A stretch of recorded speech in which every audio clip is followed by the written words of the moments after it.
Assalamualaikum warahmatullahi wabarakatuh. Hai guys, nih guys, sebelum aku syuting vlog, biasanya aku selalu rajin untuk memakai produk-produk dari Scarlett Whitening. Salah satunya menggunakan body series dari Scarlett. Penasaran kan? Nah guys, biasanya urutan-urutan aku adalah memakai body scrub. Nah ini sebenarnya banyak ya aromanya, tapi aku suka banget sama yang namanya romansa. Karena aku lagi jatuh cinta.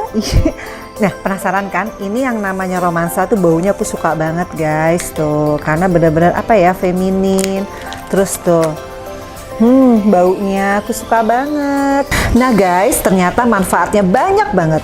Salah satunya membantu mengangkat sel-sel kulit mati pada kulit tubuh, mampu mengembalikan kelembapan kulit tubuh, membantu mencerahkan kulit tubuh, dan juga membantu melancarkan peredaran aliran darah kita.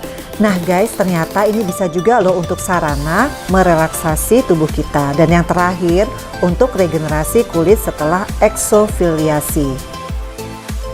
Nah guys, setelah kita pakai scrubnya, aku mau pakai yang namanya shower scrub. For your information guys, jadi semua produk-produk dari Scarlett Whitening, khususnya body seriesnya, itu aman banget buat ibu hamil dan ibu menyusui. Jadi nggak usah khawatir. Nah penasaran kan? Aku lagi mau pilih yang namanya shower scrub nih, yang kayak gini nih guys. Tuh, ini mengandung vitamin E dan juga glutathione. Aku cobain ya.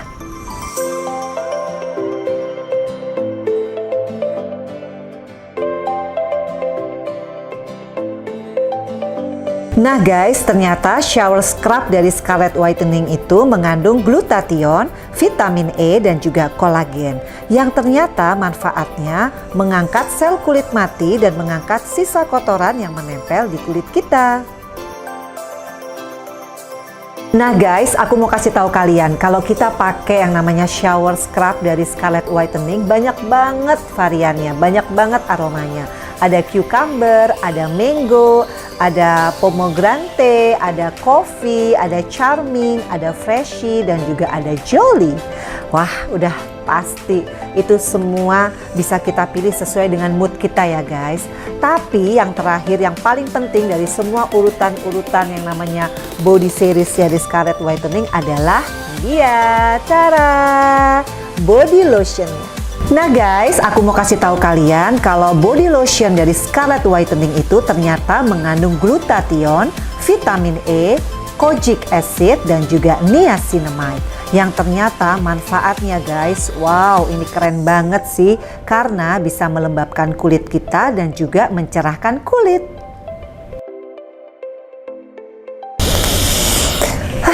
Guys, rasanya udah mood banget, udah pengen langsung beraktivitas. Karena apa? Ternyata semua aroma dari Scarlett Whitening, khususnya body seriesnya, membuat aku semangat. So guys, tunggu apa lagi, karena produk dari Scarlett Whitening itu aman banget. Sudah registered di BPOM Republik Indonesia, dan yang pasti sudah mendapatkan sertifikat halal dari MUI.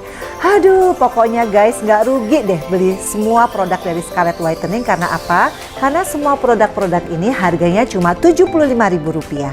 So guys, tunggu apa lagi? Langsung aja cek di Instagramnya @scarlett_whitening dan juga di Shopee. Bye-bye. Thank you Scarlett Whitening. Kenapa aku menyampaikan itu? Karena menurut aku I want to make a change ya. Karena waktu itu isu kemanusiaan tentang perdamaian dunia lagi hot issue banget. Oh, tahun itu ya? Tahun itu. Dan apapun yang kita lakukan, sekecil apapun ya, itu bisa membawa perubahan kok. Nggak cuma beauty pageants ya, semua yang bisa bawa bendera di panggung internasional, either itu atlet kah atau siapapun ya, itu pasti punya kebanggaan tersendiri. Karena kan pengennya ingin memberikan yang terbaik. Dan kalau memang negara kita diapresiasi, itu akan lebih menyenangkan lagi kan. Nggak pernah pasang target apapun dalam hidup loh. Santai? Iya banget. Jadi aku tuh kayak apa ya, air mengalir, ya udah aku ikutin aja selama itu ke arah yang positif dan bener. Selama aku merasa hidupku ini bermanfaat buat orang lain, itu aja sih. Yang penting meskipun ada nih penyakitnya di sekitar kita, tapi kita jangan sampai kalah sama penyakitnya. Caranya? Harus hidup sehat. Tuh. Perilaku hidup bersih dan sehat. Itu kayak dari dulu ya Mbak ya? Iya, PHBS gitu kan. Apa itu? gizi seimbang, ya kan? Kemudian tidur cukup, olahraga yang rutin dan teratur, hidup bersih, mandi 2 kali sehari, cuci tangan, itu kayak ratusan tahun kan diajarin. Cuma itu sebenarnya yang bisa bikin kita survive terhadap penyakit-penyakit berbahaya selama ini. Assalamualaikum warahmatullahi wabarakatuh.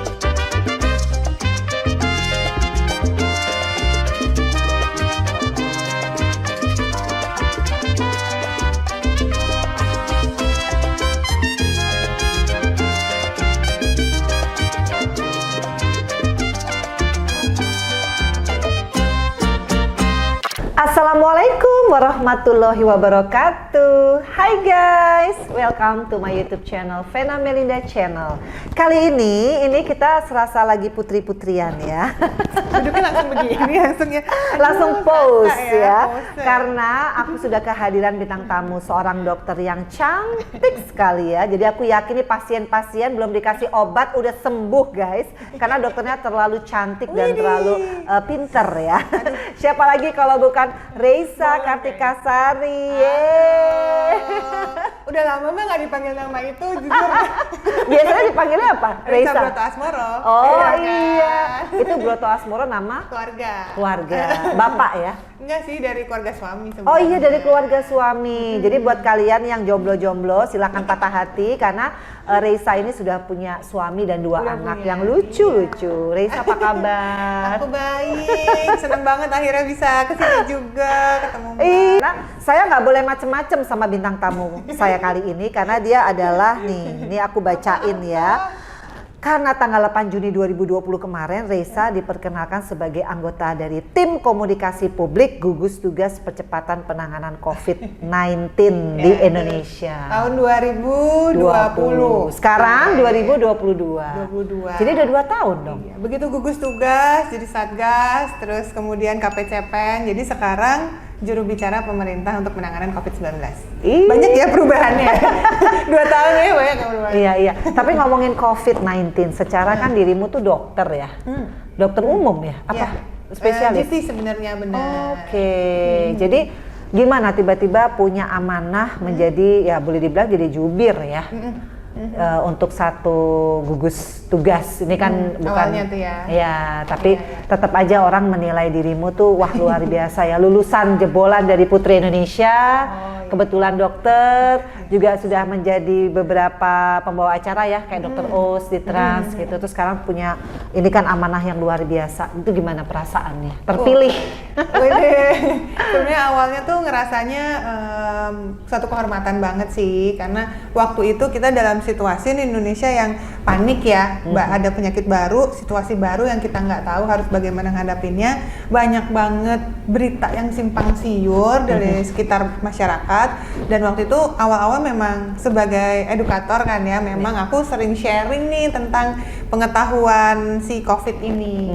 Nah, karena memang akhirnya dipercaya untuk membantu pemerintah, membantu menyambungkan informasi ke masyarakat, ya jadi seneng banget. Wah, sesuai dengan misi aku nih selama ini gitu. Karena aku kan suka nih untuk ngasih edukasi, untuk paling nggak bermanfaat lah buat masyarakat banyak gitu kan. Karena apapun yang aku lakukan selama ini kan aku berusaha untuk menjadi seperti itu tuh Mbak.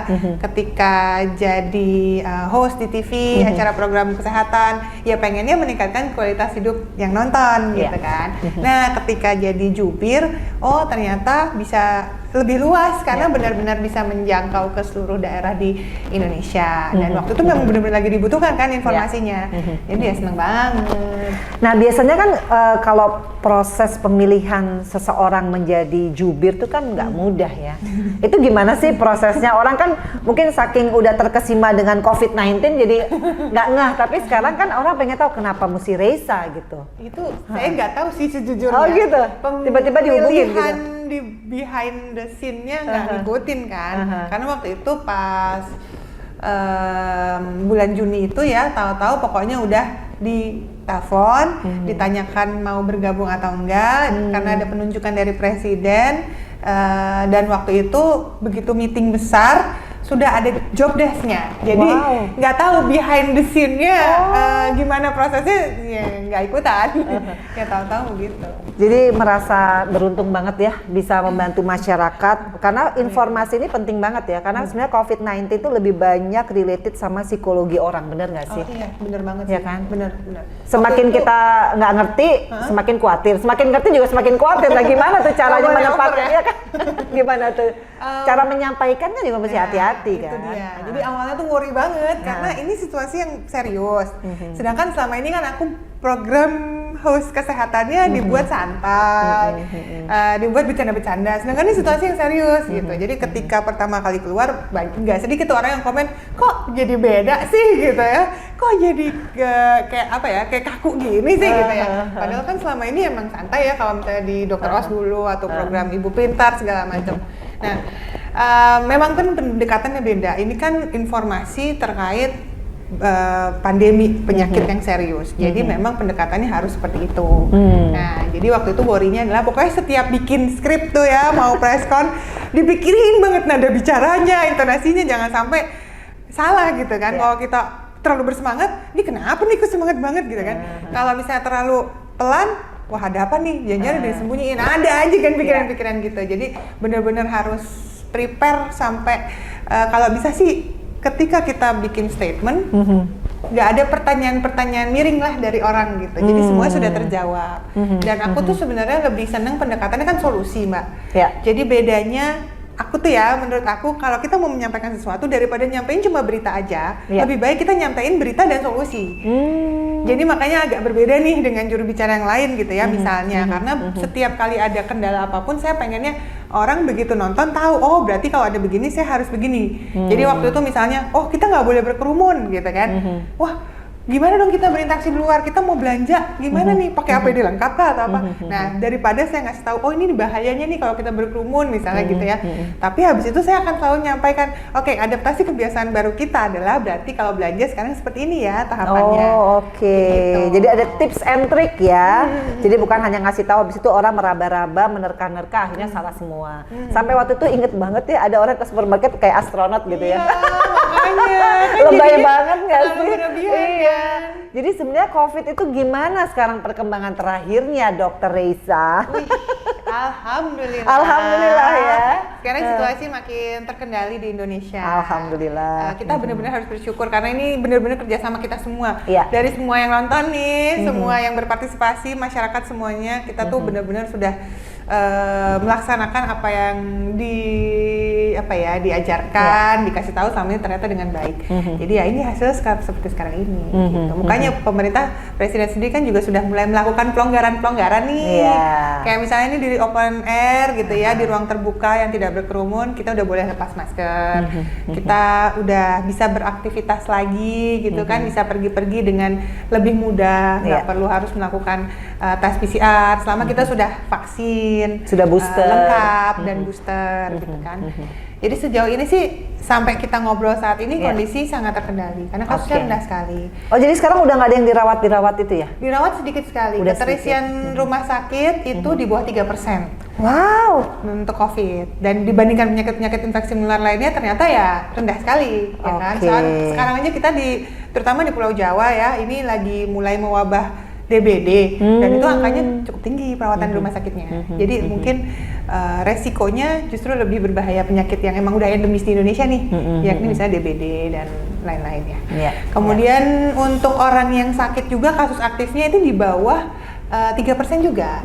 Sedangkan kalau berdasarkan standar WHO kan 5%. Nah ini tuh udah 1%, 2%, 3% selalu seperti itu. Dan beberapa bulan belakangan ini bahkan kemarin Lebaran, biasa mudik kan kemarin kayak mudik pertama setelah hampir 3 tahun, 2 tahun. 2 tahun kita nggak Iya orang pada euforianya, ya Allah. Tapi alhamdulillah nggak ada kenaikan kasus. Oh nggak ada ya? Nggak ada yang signifikan. Justru jumlah orang yang lagi sakit turun sekarang. Jadi kalau kita bandingin nih dari tanggal 1 Mei kemarin sama tanggal 19 Mei, itu yang tadinya 7.474 orang, ternyata di tanggal 19 Mei malah 3.000-an orang yang sedang dirawat. Jadi memang lebih banyak orang yang sembuh dibandingkan orang yang sakit per hari. Jadi seneng Karena- banget sih, seneng banget. Alhamdulillah. Soalnya salah satunya mungkin kalau kita lihat di TV gitu ya, udah nggak tegang lagi karena yang jadi juru bicara cantik banget kali ya. Aduh, Jadi terbang nih kayaknya. tapi seorang Reisa ya, aku percaya banget ya karena kan pengalaman public speakingnya udah didapat waktu menang Putri Indonesia nih. Sekarang ini soalnya temanya adalah perempuan inspirasi. Oh, Jadi di oke. YouTube channel aku tuh ada gitu ya. Oke. Jadi aku nggak akan ngebahas semua perempuan dengan semua prestasinya. Jadi yang namanya kalian ya kalau dicatat Reisa itu adalah Putri Indonesia tahun 2010. Putri Indonesia Lingkungan 2010. Iya, Putri Mewakili- Indonesia Lingkungan mewakili dulu dari Yogyakarta. Yogyakarta. Yes. Kemudian nanti ikutnya Miss Miss International 2011. di mana tuh waktu itu? Waktu itu di Chengdu, China. Wow, jadi luar biasa ya. Jadi buat kalian, kenapa aku buat podcast ini? Untuk memotivasi kalian, perempuan muda yang merasa dirinya good looking, yang merasa dirinya haus akan pengalaman, bener nggak sih? Mau ngetes dirinya, sampai sejauh mana saya bisa mengikuti beauty pageant, nah kita bisa ngobrol. Sekarang kita lepas ya masalah COVID, jadi kita ngobrol tentang Nggak sabar. seorang Reisa. Jadi Reisa ini sebenarnya mau jadi apa sih? Mau jadi dokter apa mau jadi putri-putrian sih waktu itu? Dua-duanya, semuanya. Kalau bisa nggak dibatasin. Oh gitu? Karena menurut aku Mbak, kenapa sih kita tuh kalau dari kecil ditanyain cita-citanya apa cuma boleh jawab satu? Oh iya ya? Kenapa? Siapa yang membuat seperti itu? Kenapa kita harus dilarang untuk punya banyak cita-cita dan impian kalau kita bisa Oke. mencapainya? Jadi waktu kecil udah 5 keinginannya? Enggak juga ya? Jadi Ya, apa? dari kecil justru gara-gara ditanyanya cuma satu, jadi kebiasaan kan dari kecil jawabnya pengennya justru sebenarnya jadi dokter hewan. Oh, Karena oke. punya banyak peliharaan, suka ngerawat hewan peliharaan, pengen jadi dokter hewan. Begitu SMA mau kuliah, kok kayaknya dokter manusia aja ya. Dokter manusia ya? Dokter manusia aja ya udah akhirnya Terus? jadi dokter. Aha. Tapi sekarang ini aku menyadari satu hal sih, ketika aku terjun di kedokteran itu kan luas banget Mbak. Tentang kesehatan tuh kan nggak melulu soal terapeutik. Mungkin kalau di Indonesia kita memang fokusnya pengobatan ya, merawat orang Iya. sakit gitu ya. Tapi ternyata kan sangat luas. Jadi mulai dari dulu aku sempat tergabung di DVI, Disaster Victim Identification, tentang kasus kriminal. Kasus Wow, yang kayak di film-film crime itu? kayak CSI gitu-gitu kan ya. Oke, serius tuh? Iya. Oke. Dan sempat masuk ke manajemen DVI juga, training juga di GCLAC gitu kan. Terus apa ya? Ternyata luas banget. Dari situ aku membuka mata bahwa ternyata nggak harus di belakang meja doang ya, Iya. dokter tuh ya nunggu pasien doang. Iya. Kita bisa approach loh ternyata, bisa misalnya ada yang suka apa gitu ya di lapangan sukanya apa. Dan kemudian akhirnya ketika Putri Indonesia itu sebenarnya makin terbuka lebar kemungkinan-kemungkinan. Sebelumnya memang aku sempat ikut modeling sih Mbak. Jadi waktu SMA itu sempat ikut salah satu agensi model lah yang Iya. cukup terkenal. Iya tinggi guys. Kalau saya berdiri itu saya sepundaknya ya. Jadi by the way, tahun 94 aku ikut Putri Indonesia beda dengan era 2010-an. Karena gizi ya. Jadi saya memang sama siapa tuh yang paling imut-imut ya. Aku sama Alia kalau nggak salah. Yang lain tinggi-tinggi semua gitu. Jadi intinya memang kalau dipikir-pikir dedikasi seorang Reisa terhadap dunia kesehatan di Indonesia udah mulai bisa dibuktikan ya.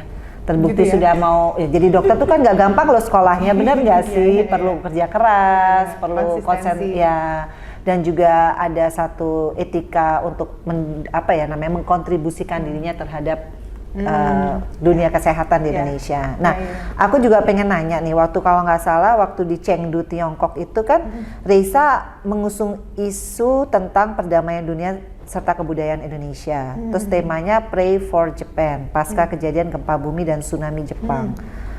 Terus kemudian mendapatkan penghargaan sebagai duta energi bersih. Nah, itu kan termasuk hal-hal sulit ya untuk seorang perempuan gitu ya, ngambil-ngambil tema-tema yang susah-susah gitu.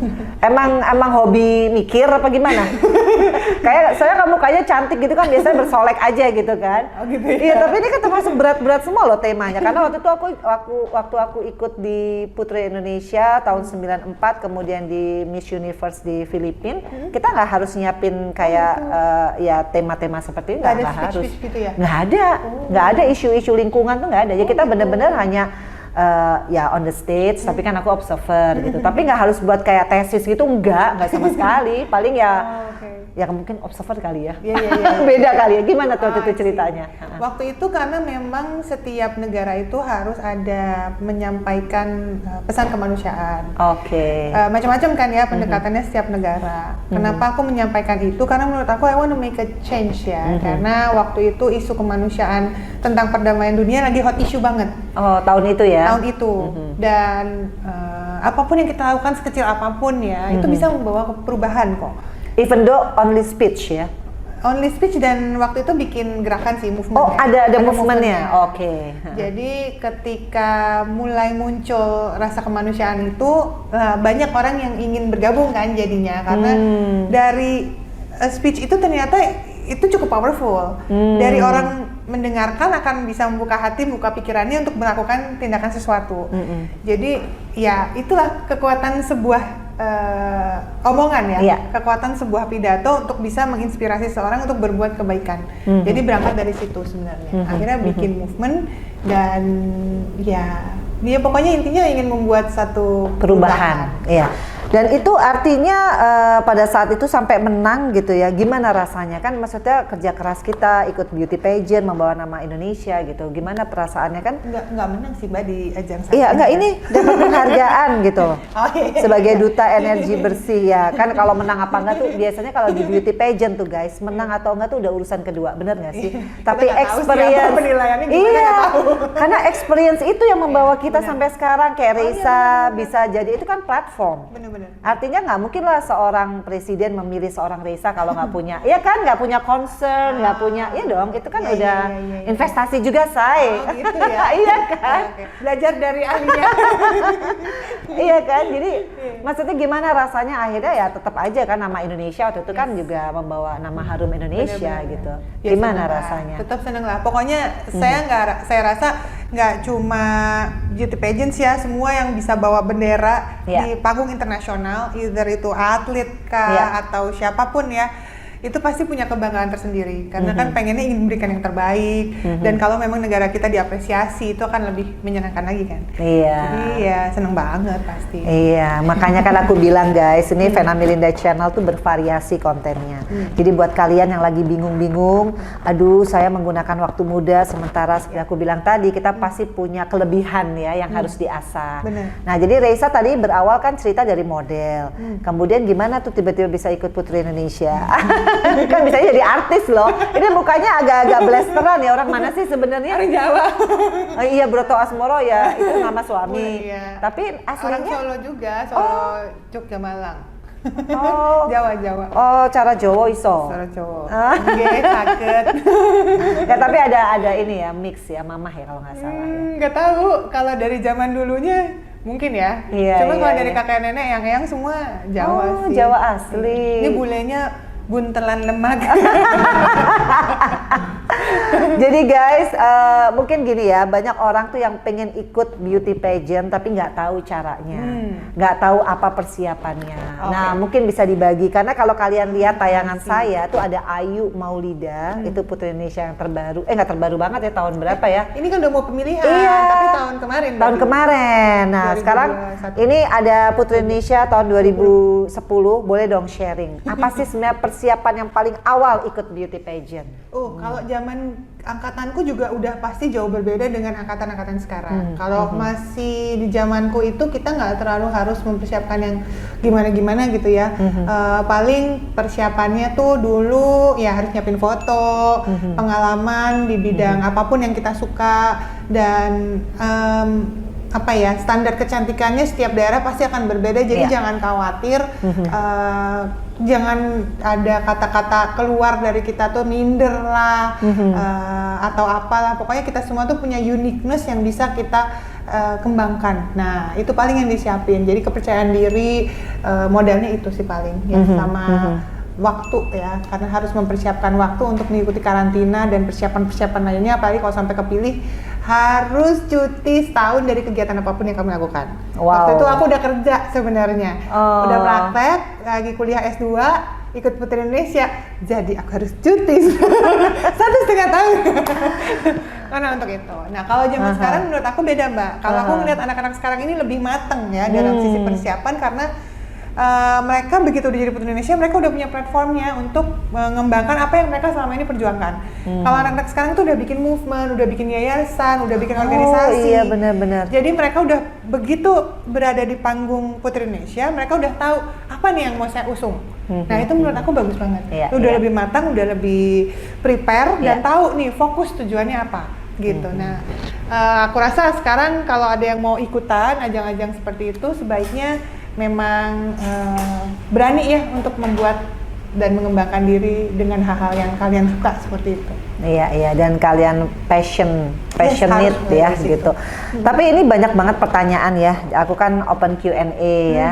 Semua itu ya sangat concern lah dengan sosoknya Reisa ya. Karena ya itu tadi, sekarang kan ada semacam ini ya.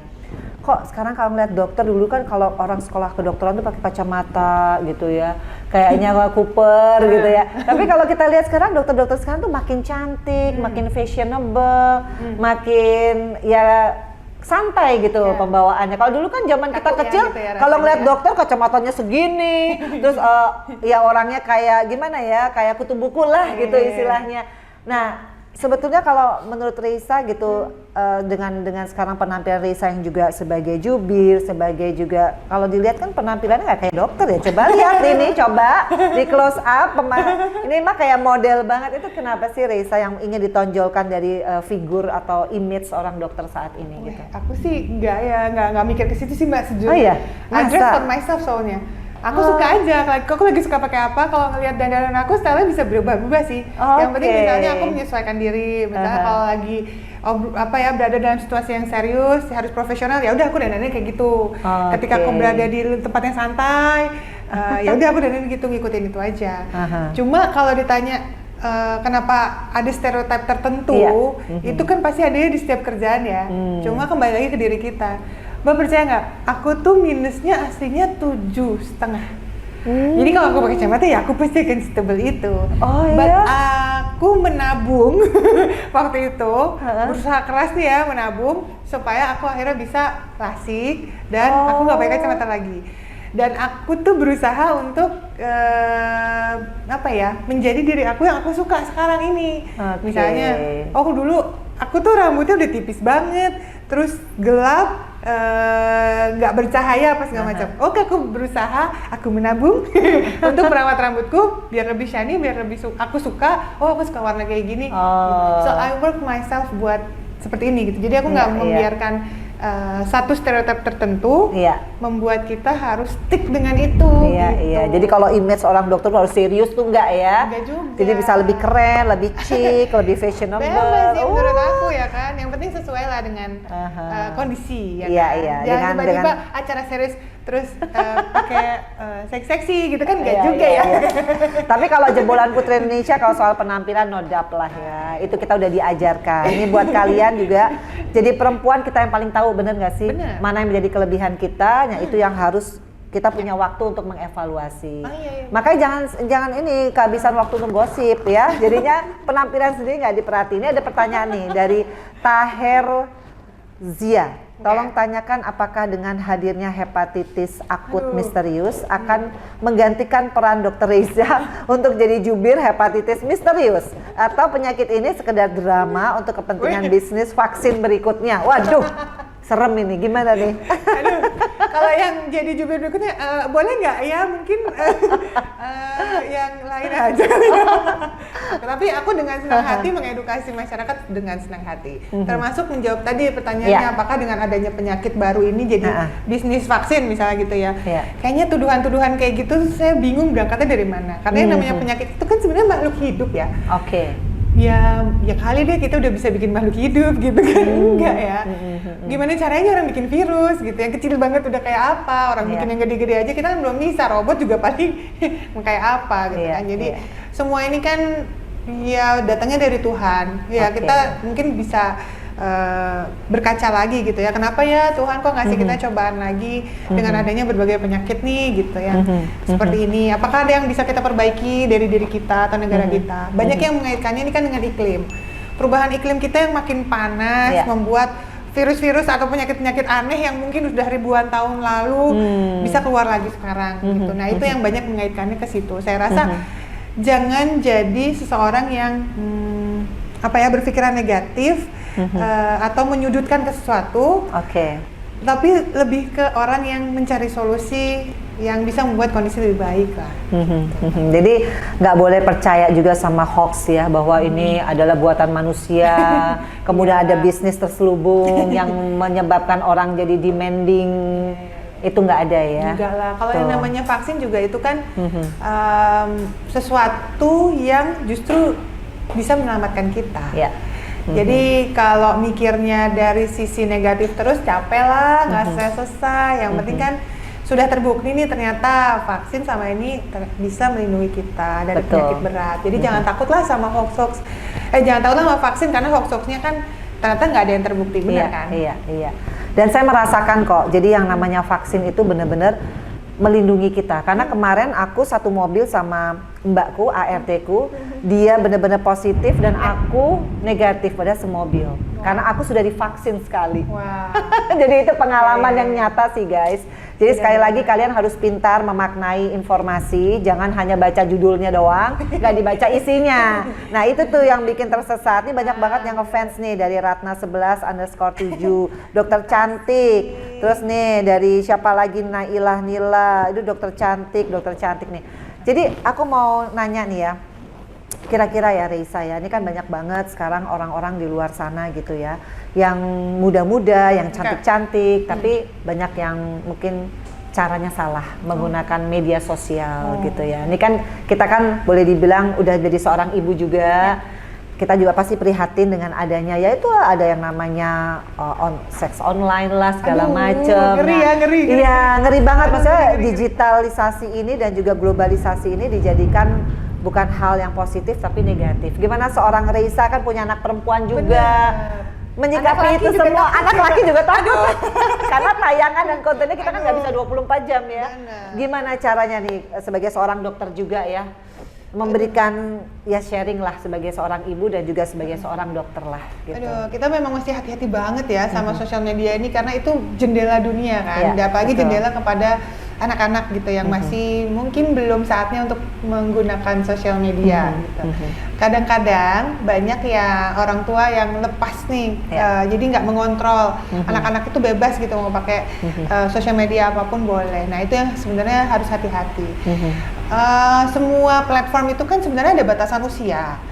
Jadi harus diperhatikan dengan baik. Kapan sih anak itu boleh menggunakan gadget tertentu atau bahkan sekedar menggunakan alatnya itu bolehnya kapan? Dan itu pasti ada sesuai usia, harus disesuaikan. Bahkan kita nonton film kalau kita di bioskop aja kan ada usianya kan ya, Mbak ya.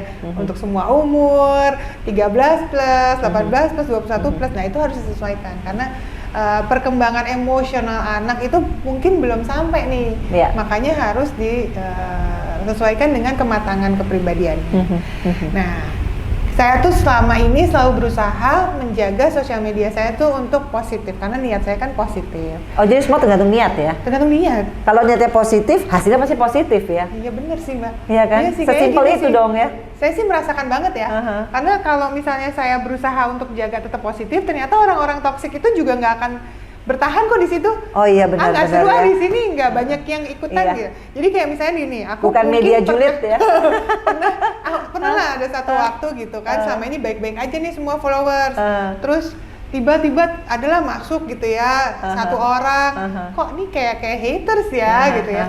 Which nggak ada yang peduli juga dia mau ngomong apa gitu kan, nggak saya gubris juga, dan kebanyakan mereka itu kan cuma cari perhatian ya. Begitu nggak dapat perhatian itu hilang sendiri kan, jadi kayak kayaknya nggak seru nih, yang lain gak ada yang nimpalin, yang lain positif aja, yaudahlah cabut gitu. Kayaknya orang-orang yang seperti itu harus diubah ya mindsetnya, bahwa sosial media itu bukan ajang untuk mencari perhatian dengan berbagai cara, tapi untuk menyebar kebaikan dan memperoleh nilai-nilai positif. Jadi memang makanya itu peran orang tua ya, Jadi Reisa sesibuk apapun pasti terus monitor ya bagaimana anak-anaknya. Belum dikasih sih. Belum dikasih sih sejauh ini. Soalnya masih kalau saya megang. iya, kalau udah ABG itu yang sulit. Iya sih. Nanti saya belajar dari Cuma Reisa gini ya, jadi kalau kita lihat kehidupan Reisa menjadi seorang juru bicara, menjadi seorang ya boleh bilang influencer juga ya saat ini. Karena kalau kita lihat Instagramnya tuh, waduh banyak banget endorse-nya. Boleh dibilang sekarang udah mendapatkan semua yang diinginkan ya dalam kehidupannya. Kan suami baik, anak-anak sehat, keluarga harmonis, pernah menjajal Putri Indonesia juga. Apa yang belum tercapai nih? Aduh sejujurnya sih Mbak, alhamdulillah ya, saya tuh orangnya gimana ya, nggak pernah pasang target apapun dalam hidup loh. Santai? Iya banget, jadi aku tuh kayak apa ya, air mengalir ya udah aku ikutin aja selama itu ke arah yang positif dan bener. Selama aku merasa hidupku ini bermanfaat buat orang lain, itu aja sih. Jadi kalau ditanya mau apa yang belum tercapai, nggak tahu. Apa ya? Masa? Biasanya kalau jebolan Putri Indonesia, oh saya ini dunia politik nggak mau ya? Masuk Komisi 9 gitu kesehatan. Enggak ya Mbak. Serius nggak boleh ya sama suami ya? Boleh-boleh aja sih, cuma akunya nggak nyaman aja. Aku sukanya gitu. bercanda soalnya Mbak. Aku santai-santai gitu loh sukanya. Jadi kadang-kadang kalau ditanya mau masuk politik nggak? Wah harus serius ya. Enggak juga sih, tapi intinya benar ya, sesederhana itu ya Reisa ya. Pokoknya ya lakuin sesuatu yang positif aja dan masih bermanfaat sama orang, saya senang. Tapi itu dahsyat ya outputnya ya, dengan kita serius, fokus ya kan. Cuma do everything harus fokus, harus yang terbaik. Iya. Jadi nggak bisa instan juga. Nah, ini banyak orang yang menanyakan, termasuk aku juga ya. Seorang Reisa tuh kalau membacakan atau update mengenai COVID itu kan, kayaknya kita lihat tuh pakai teks itu bikin sendiri, apa emang udah disiapin sih sebenarnya? Banyak yang kepo gitu. Bikin sendiri lah Mbak. Oh gitu? Iyalah, bikin sendiri. Jadi riset sendiri juga? Oh iya, jadi gather biasanya tuh saya tuh lebih senang menyampaikan update itu disertai dengan fakta yang mungkin sebelumnya disampaikan tapi belum jelas ke masyarakat. Jadi saya selalu berusaha menggunakan bahasa sederhana yang lebih mudah diterima oleh semua kalangan. Gitu. Makanya akhirnya ya saya bikin sendiri semua teksnya, saya bikin data-datanya segala macam. Ya akhirnya kita gather tim sendiri ya, kita bikin tim sendiri, ada teman-teman yang bantu, ada teman-teman dari UNICEF, ada teman-teman dari Kemenkes, semua datanya tuh kasih ke saya dan kita develop di situ. Kadang-kadang tim ini bisa brainstorming bareng untuk bikin skrip gitu kan. Tapi ya sekarang ya kayak tadi pagi habis presscon, karena ada update dari Bapak Presiden, ya saya jabarkan nih update-nya seperti apa, biar lebih jelas, biar nggak ada hoax, biar nggak ada yang nanya lagi.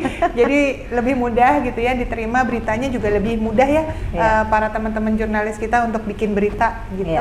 Ya udah, jadi saya bikin dan saya bawakan ketika presscon. Tuh. Jadi guys, nggak mudah ya untuk menjadi seorang dokter karena bukan hanya curing ya sifatnya ya. Tapi sekarang dokter-dokter muda juga mengedukasi, juga menginformasi, juga memberikan contoh ya. Jadi ini kayak tadi nih guys, kalau aku ajakin untuk tidak pakai masker, harus persyaratan dari Reisa harus di luar ruangan. Bener. Jadi harus konsisten ya. Yes. Nggak mungkin tiba-tiba Reisa terus melanggar sendiri, padahal nggak sih edukator nggak mungkin. Nyaman juga, nggak nyaman. Oh gitu ya. Jadi udah konsisten di situ ya. Selama kita nggak tahu nih kondisi atau status kesehatan orang lain itu yang berinteraksi sama kita seperti apa, tetap prokesnya harus jelas dong. Yes. Ya. Terakhir nih ya. Sebelum kita tutup Vena Melinda Channel, kali ini nggak serius-serius banget, tapi ini harus patut kita pelajari dan kita ketahui ya. Nah, aku mau nanya nih justru sama Dokter Reisa. Jadi dengan sekarang kan berarti dibilang endemi dong? Belum. Transisi menuju endemi. Transisi menuju endemi. Bedanya apa sama endemi? Oke, jadi kalau pandemi itu penyakitnya semua negara ada, ya satu penyakit ini ada di semua negara. Kalau endemi, penyakit ini menetap pada satu wilayah atau tempat orang-orang tertentu. Gitu. Jadi kalau misalnya nih ternyata banyak negara yang kemudian sudah tidak didominasi oleh penyakit ini lagi, maka ya udah bukan pandemi dong. Jadi endemi di wilayah-wilayah tertentu itu tadi. Nah, jadi kalau misalnya kayak sekarang di Indonesia kasusnya sudah rendah, tapi kenapa status pandeminya belum dicabut? karena masih banyak negara lain yang masih tinggi banget kasusnya. Kayak sekarang nih ada Korea Utara, tiba-tiba setiap harinya lebih dari rata-rata nih ya 250.000 orang yang terkonfirmasi baru. Amerika Serikat sampai sekarang nih sudah berbulan-bulan, rata-rata perharinya 100.000 kasus baru per hari loh. Sedangkan kita di sini kan cuma 300 orang, 200 orang gitu ya. Jadi kan lebih terkontrol gitu ya di sini. Nah, ketika tidak semua lagi negara itu memiliki kasus yang tinggi, status pandemi bisa dicabut. Tapi sebenarnya kita nggak perlu takut sama status. Sampai sekarang kita nih ada satu penyakit yang pandeminya belum dicabut loh statusnya. Apa itu?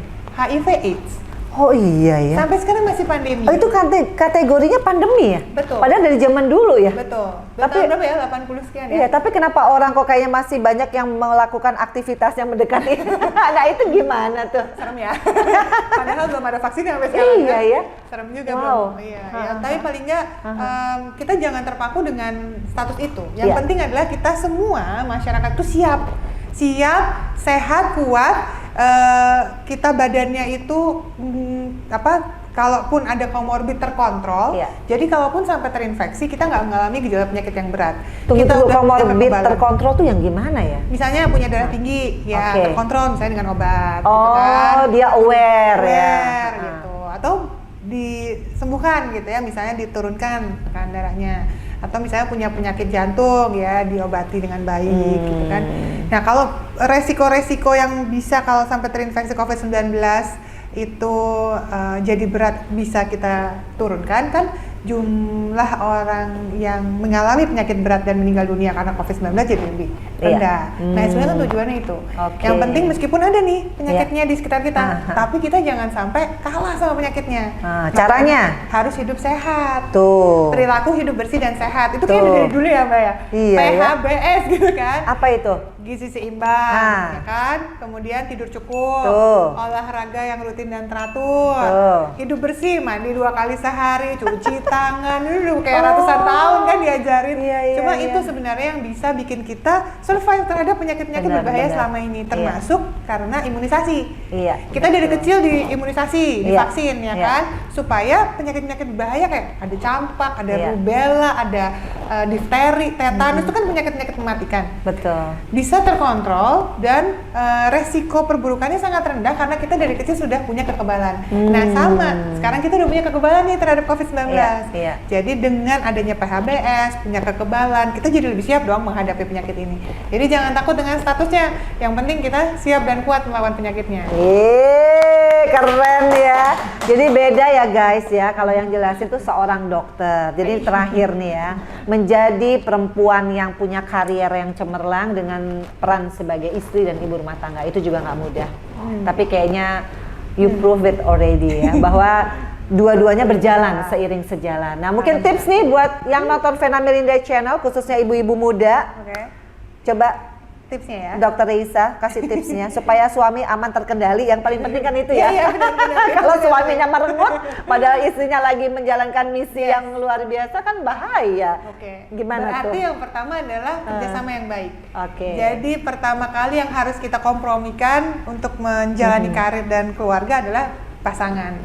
Harus siap-siap, sama-sama siap ya untuk menghadapi resikonya. Alhamdulillah Mbak, suami aku tuh kan kenal aku setelah aku jadi dokter, setelah jadi Putri Indonesia, setelah punya karir lah ya.